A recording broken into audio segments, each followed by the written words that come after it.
Hey, everyone! In this video, we're testing two different voices for the narration. Stories 1 and 2 are narrated by one voice, and stories 3 and 4 by another. Your opinion is super important, so you'll decide which one becomes the new voice. Let us know in the comments which one you prefer by typing voice 1 for the first or voice 2 for the second. Once we reach 100 comments, the most voted voice will become the official voice of the channel. Thanks for being a part of this. I downloaded that dating app on a whim. My friends kept telling me I needed to get out there, meet new people, and honestly, I was curious. I exchanged messages with a few people, but nothing serious. One guy, named Daniel, stood out for being way too persistent. At first, he seemed polite, but within minutes, he started bombarding me with messages even when I didn't respond. It was weird, so I just blocked his profile and moved on. No drama, no complications, or so I thought. A week later, I left work later than usual. It was a Friday, and the office parking lot was almost empty. That's when I saw him. Daniel was leaning against a car, arms crossed, staring directly at me. My stomach sank.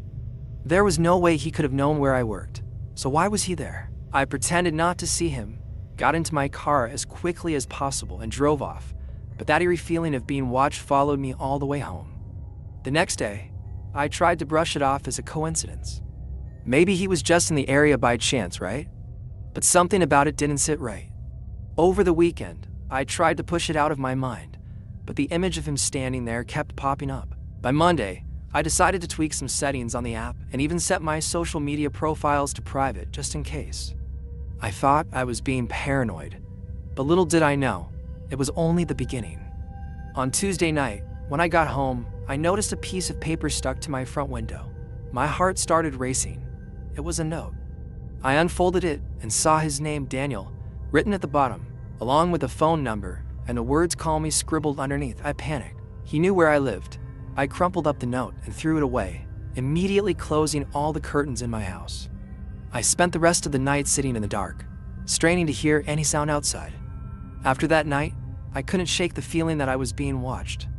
Every little sound in the middle of the night felt louder, and every shadow outside my window made my stomach twist. I tried to go about my daily routine, but I avoided going out after work whenever I could. I even thought about calling the police. But what would I say? Some guy I messaged online is creeping me out. Without solid proof, I figured they'd just brush it off. So, I decided to ignore it and hoped he'd get bored. That Saturday night, I was home alone watching TV when I heard a muffled sound coming from the back window. My heart stopped. I turned off the TV and froze, trying to figure out what I had just heard. Then it happened again this time. It sounded like something being dragged along the side of the house. My hands were shaking as I grabbed my phone and crouched behind the couch. Before I could even dial, I heard heavy footsteps outside, followed by the unmistakable sound of someone jiggling the back door handle. I stayed as quiet as I could, my breath catching in my throat. The door handle rattled a few more times, and then it stopped. For a moment, I thought maybe he'd left, but then I heard footsteps again, this time moving around to the side of the house. The shadow of a figure appeared on the curtain of my living room window. I felt paralyzed. After what felt like an eternity, the shadow started knocking soft at first, then louder. "I know you're in there," a muffled voice called out. It was the first time I'd ever heard him speak, and it sent chills down my spine. I finally mustered the courage to call 911 as the knocking turned into loud bangs on the front door. The dispatcher told me to stay calm and hide somewhere safe until the police arrived, but staying calm felt impossible. I bolted upstairs to the bathroom, locked the door, and curled up in the farthest corner. Every crash against the front door made it feel like he was moments away from breaking in. Then, suddenly, the noise stopped. I held my breath, straining to hear what was happening. Heavy footsteps moved away from the door, and then everything went silent. The dispatcher kept talking to me, but I couldn't even respond. I just stayed there, frozen, praying he was gone. When I finally made my way downstairs, the police officers were already outside, shining their flashlights around the yard. I was shaking so badly, it was hard to explain what had happened, but I managed to tell them everything. They checked the doors, windows, and even walked around the block, but they didn't find anyone. The only evidence was a set of footprints in the dirt outside and a small scratch near the lock on my back door, like he tried to force it open with something. They assured me they'd patrol the area more often, but honestly, that didn't give me much comfort. I stayed up the rest of the night with all the lights on, jumping at every little noise. I never heard from him again, but the fear hasn't left me. Even now, every time I hear a strange noise at night or catch someone lingering a little too long near my house, that same dread washes over me. I don't know how he found out where I lived or why he fixated on me, but part of me wonders if I ignored the warning signs for too long. Maybe, if I'd taken things more seriously from the start, it wouldn't have escalated like this.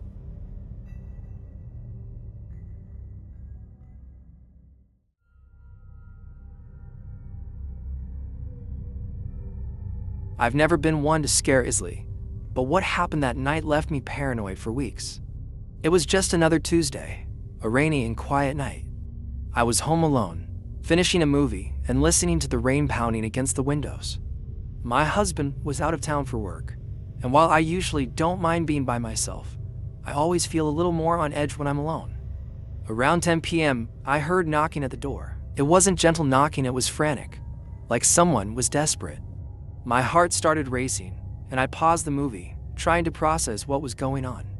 Who would be banging on the door like that in the middle of a storm? I walked to the door slowly, holding my breath. When I peeked through the peephole, I saw a young woman standing on my porch. She was soaked, looking terrified and desperate. She was gesturing at me, saying something I couldn't make out over the sound of the rain. The only thing I understood was when she pointed at a phone in her hand and then toward the street. It seemed like she wanted to use the phone, maybe to call for help. I stood there for a moment, unsure of what to do. She didn't look dangerous, but something about the situation felt off. My gut was screaming not to open the door, so I did the next best thing. I told her to wait and went to grab my phone to call the police. When I came back to the door, phone in hand, the young woman was gone. Just like that. It was so quick it didn't make sense. I leaned toward the side window, trying to spot her on the porch or down the street, but all I could see was the rain coming down hard. I froze for a few seconds, trying to make sense of it. I hadn't heard any footsteps or a car driving away, nothing. Just the sound of water hitting the ground. My first thought was that maybe she'd given up and run off to find somewhere safer, but why would someone disappear that fast without even trying to insist? Still feeling uneasy, I called the police and explained everything. They told me they'd send a patrol car to check out the area, but advised me to lock all my doors and windows and stay inside. That's exactly what I did. Every little noise outside felt magnified. The rain, which had been calming earlier, now felt oppressive. I grabbed a kitchen knife and sat on the couch with my phone in hand, staring at the front door as if I expected something or someone to show up any second. Time felt like it was crawling. I kept glancing at the clock, but the minutes barely moved. Finally, I heard the sound of a patrol car pulling up outside. I rushed to the window, trying to see through the rain. 2 officers stepped out and started looking around. I cracked the door open, keeping the chain lock in place, and waved to them. One of the officers came closer, and I explained everything: the knocking, the young woman, how she vanished so quickly. They exchanged glances, clearly intrigued, and then started walking around the house to investigate. A few minutes later, one of them came back with a serious expression. He asked me to step outside and take a look at something they found. Reluctantly, I threw on a coat and followed them to the side of the house. That's when I saw the muddy footprints near the windows. They were small, like they belonged to an adult barefoot, and it looked like whoever it was had circled the house multiple times. There were also cigarette butts scattered on the ground, damp from the rain. My stomach dropped. While I'd been focused on the front door, someone, or maybe more than one person, had been trying to find another way in. That discovery flipped my whole perspective on what had happened. The officers kept searching and told me to stay inside while they finished checking the area. I tried to keep calm, but my hands wouldn't stop shaking.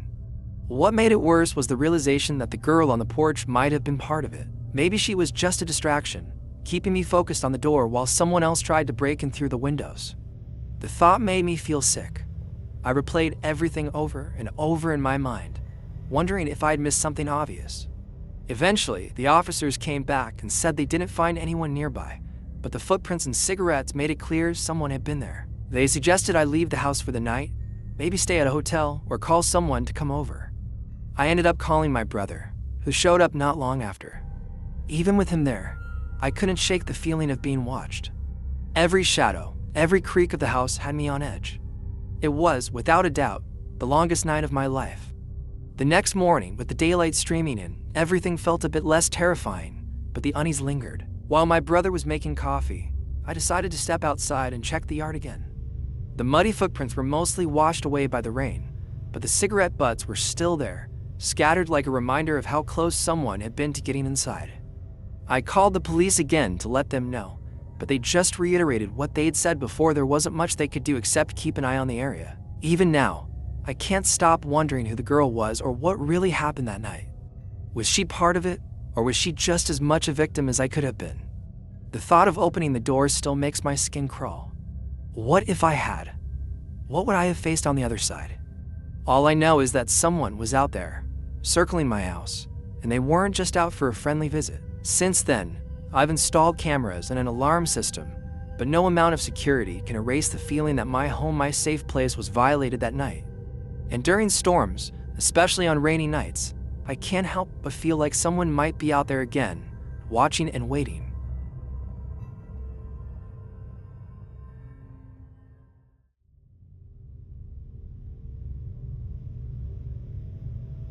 I moved into this shared house a little over a month ago. I'm a college student studying engineering, and since the rent was cheaper, I figured it was a practical choice. I live with 3 other guys I barely knew when I moved in. We weren't exactly friends, but everyone seemed to respect the rules and stick to their own routines, which was fine by me. But over the past few weeks, I started noticing weird things. At first, I thought I was just being careless, like a mug I left in the sink disappearing or a hoodie showing up in the wrong closet. But then, things started getting weirder. Items I was sure I left in a certain spot would vanish or appear in random places.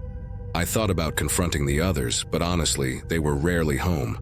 One of them, Andrew, had been out of town for at least 3 weeks, so I immediately ruled him out. Plus, it was always small stuff. So who would even complain about an empty water bottle disappearing or a throw pillow being out of place? Still, something about it felt off. The house had this strange vibe, like someone else was around even when I knew I was alone. I tried to shake it off, convincing myself it was just stress or my imagination running wild. But things only got worse. The strangest moment came when I found the lock on my bike, which I always kept in the hallway, undone. I never gave my key to anyone, yet there it was, lying on the floor. I tried to rationalize it, thinking maybe I forgot to lock it, but it didn't add up. I asked one of the housemates, Rick, who was home that day, but he just laughed and said I was probably overthinking because of school stress. He was so relaxed that I almost believed him, until a few days later when I came home early from class. As I walked in, everything seemed normal at first. The house was quiet, which wasn't unusual, but then I noticed that Andrew's bedroom door was slightly open. That struck me as odd because, before leaving, Andrew had mentioned locking his door to keep anyone from messing with his stuff. Curiosity got the better of me, so I peeked inside. That's when things took a turn. On his bed, there was a backpack that wasn't his, along with dirty clothes scattered on the floor. The realization hit me like a ton of bricks. Someone had been staying in his room, and it wasn't him. My heart was pounding, but I froze on the spot. The backpack was open, and inside were crumpled clothes and a pair of muddy sneakers. On Andrew's desk, there was a plate with dried-up food, like it had been sitting there for days. None of it made sense. Wasn't Andrew supposed to be out of town? Who the hell had been staying in his room without anyone noticing? My first instinct was to check the room quickly to make sure no one was hiding in there at that moment. It was empty, but the bed was messy, like someone had slept there the night before. Just thinking about it sent a chill down my spine. I backed out of the room slowly, trying to figure out what to do next. I decided to text Andrew first, just to see if by some chance he had come back early. His reply came almost instantly. "No, I'm still out of town. Why?" My stomach dropped. I didn't know how to explain what I'd seen without sounding crazy. I typed something vague like, "I think someone might have been using your room." His response came back just as fast. "Go lock it now. Let me know if you need help." But honestly, I couldn't bring myself to go back in there right then. Something about the whole situation had me completely freaked out. After a few minutes of just sitting in the living room trying to calm down, I finally worked up the nerve to check again. The plan was simple: close the door, lock it, and wait for Andrew to deal with it when he got back. But as I got closer, I noticed something that made my stomach sink even more. The backpack wasn't where it had been before. I was sure it had been on the floor next to the bed the first time I looked. Now it was on the bed, like someone had moved it. My heart started racing, and for a second, I thought about running out of the house. But who would do this in the middle of the day? The house was supposed to be empty. I decided to search the rest of the room to make sure no one was hiding somewhere. I opened the closet, checked under the bed, even looked behind the door. Nothing. But when I went over to the window, I noticed something that sent a shiver down my spine. It was unlocked and slightly open, with dirty smudges on the windowsill, like someone had used it to climb in or out. I didn't know what to think. Was someone breaking into the house? Or worse, had someone been secretly living here? I quickly left the room and locked the door, just like Andrew told me to. But from that moment on, I couldn't shake the feeling that someone was still nearby, watching me. I went back to my room and locked the door, trying to calm myself down and make sense of what was happening. Who could have done this? Was it someone Andrew knew, or just some random person who figured out the room was empty? As I sat there, clutching my phone, I started hearing soft footsteps in the hallway. They were slow, spaced out, like whoever was walking didn't want to be heard. My heart was pounding so hard I thought it might burst. I crept to the door and pressed my ear against it. The footsteps stopped right outside my room. Then, I heard the sound that froze me completely. The handle of my door being tested. I held my breath, gripping the door handle tightly from the inside. Whoever was out there knew I was in the room. I quickly grabbed my phone and typed a message to the group chat with my housemates. "Is anyone home? I think someone weird is in the house." Rick replied almost immediately, "I'm not there. Maybe it's Paul." But I knew Paul was out of town too. Nobody was supposed to be here. I stayed frozen in place as I heard the footsteps retreating down the hallway, each step getting farther and farther away. It felt like forever before the house went completely silent again. I couldn't shake the feeling that whoever it was, they weren't gone for good.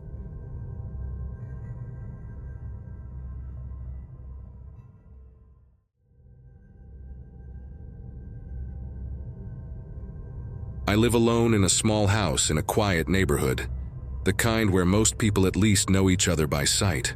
My job keeps me up late at night, typing away on my computer, so my nights are usually peaceful except for the sound of my keyboard and maybe a dog barking in the distance. The house next door has been empty for months because the owners moved out to another city and left it for renovations. Since then, it's been completely vacant except for the occasional workers during the day. A few weeks ago, I started noticing something odd. Late at night, I'd see one of the lights in the house next door turned on. At first, I thought it might be someone from the construction crew coming back to grab tools or check on something. But over the next few days, the lights kept coming on more frequently and at weird hours, like 1 or 2 a.m. At first, I tried to brush it off. I figured there had to be a simple explanation, maybe a timer or some kind of electrical issue. But the feeling that something wasn't right just wouldn't go away.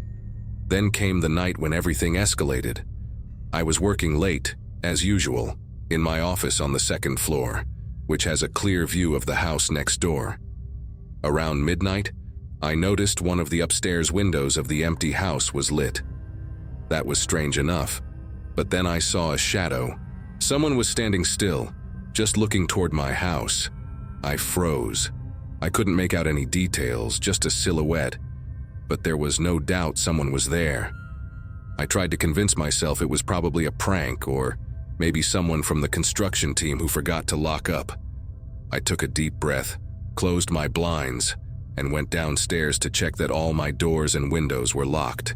It was something I already did every night, but this time I double-checked everything. Afterward, I went back to my desk and tried to focus on my work. But the feeling of being watched lingered. Every creak of the house and every gust of wind outside felt magnified. Around 2 a.m., Just when I was starting to calm down, I heard it, a distinct sound at my back door. Someone was trying to open it. The sound was unmistakable, the handle being jiggled, like someone testing if the door was unlocked. I froze for a few seconds, my brain scrambling to process what was happening. Grabbing my phone, I tiptoed toward the kitchen where the back door was. The house was completely dark, and I prayed whoever was outside couldn't tell I was awake. When I got close to the door, the noise stopped. Slowly, I crouched down and peeked through the small gap in the curtain. It was too dark to see anything, but I knew someone had been there. My heart was racing as I called the police. I explained everything, from the lights to the shadow in the window, and now someone trying the door. They told me to stay inside and wait. I went back upstairs where I felt safer and kept watching the yard from my window. That's when I noticed something that made my stomach drop. There were fresh marks on the low wall separating my house from the neighbors. It looked like someone had climbed over recently. When the police arrived, I ran downstairs to let them in. They told me to stay inside while they checked the house next door. I could hear them moving around, their flashlights sweeping through the windows.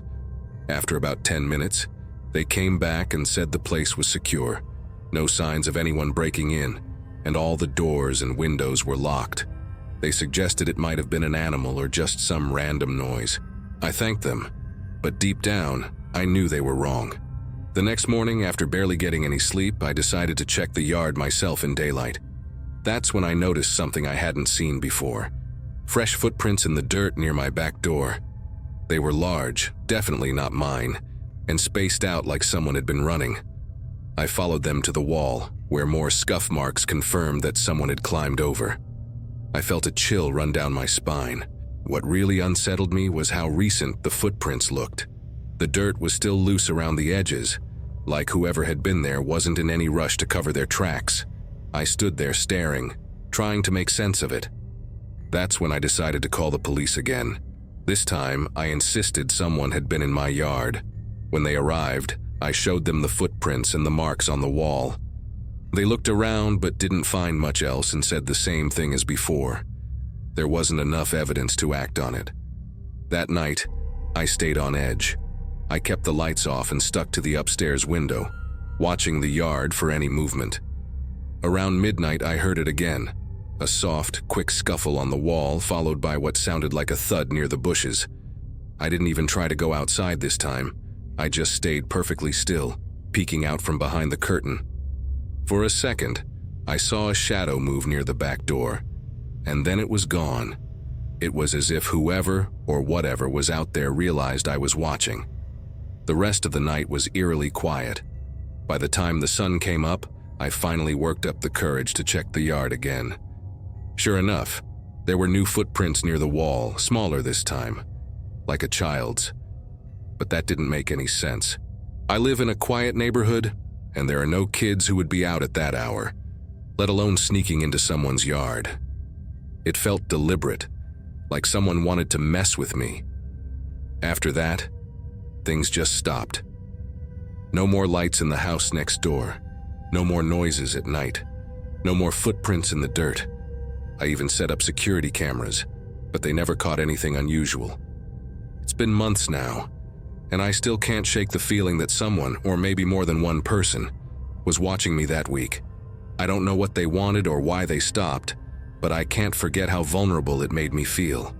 Whatever their reason was, I just hope they're gone for good.